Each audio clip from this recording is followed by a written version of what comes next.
একদিন এই ঘর থাকবে, কিন্তু মা বাবার কণ্ঠ থাকবে না।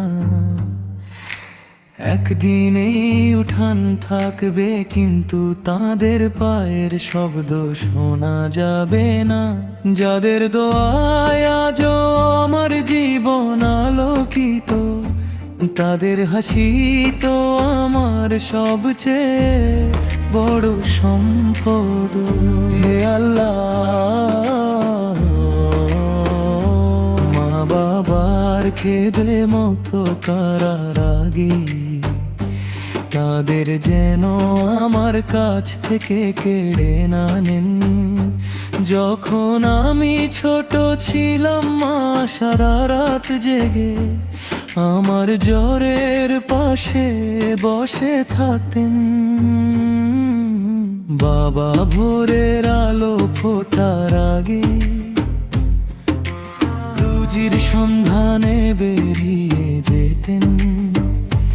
আমি শুধু বড় হচ্ছিলাম, কিন্তু বুঝতে পারিনি আমার প্রতিটি হাসির পেছনে ছিল তাদের হাজারো ত্যাগ। মা নিজের ক্ষুধা রুকিয়ে আমাকে পেট ভরা খাইয়েছেন। বাবা নিজের ইচ্ছাগুলো নিঃশব্দে কবর দিয়ে আমার স্বপ্নগুলো বাঁচিয়ে রেখেছেন।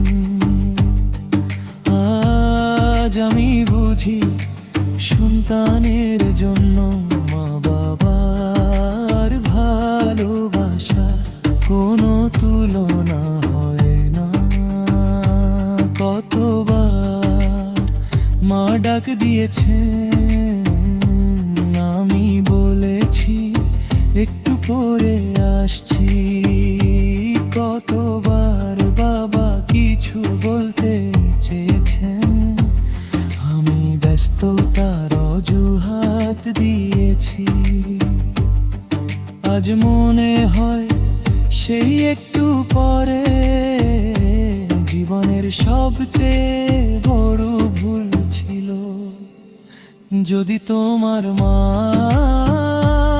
আজও তোমার জন্য দোয়া করেন, তবে তুমি ধনী। যদি তোমার বাবা আজও তোমার মাথায় হাত রাখেন, তবে তুমি ভাগ্যবান। কারণ এই নিয়ামত সবাই পায় না।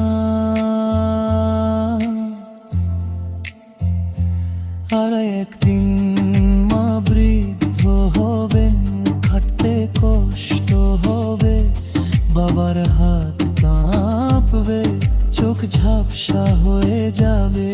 সেদিন তাদের বোঝা মনে করো না।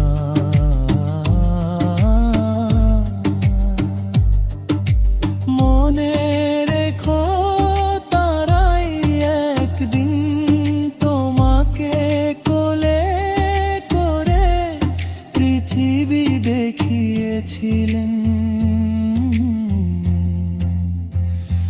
যদি মা বলেন বাবা একটু পাশে বস, তবে মোবাইলটা রেখে দাও। যদি বাবা বলেন একটু কথা বলি, তবে ব্যস্ততার অজুহাত দিও না। কারণ একদিন এই ডাক চিরদিনের জন্য থেমে যাবে। যদি মা বাবা এই দুনিয়া ছেড়ে চলে যান,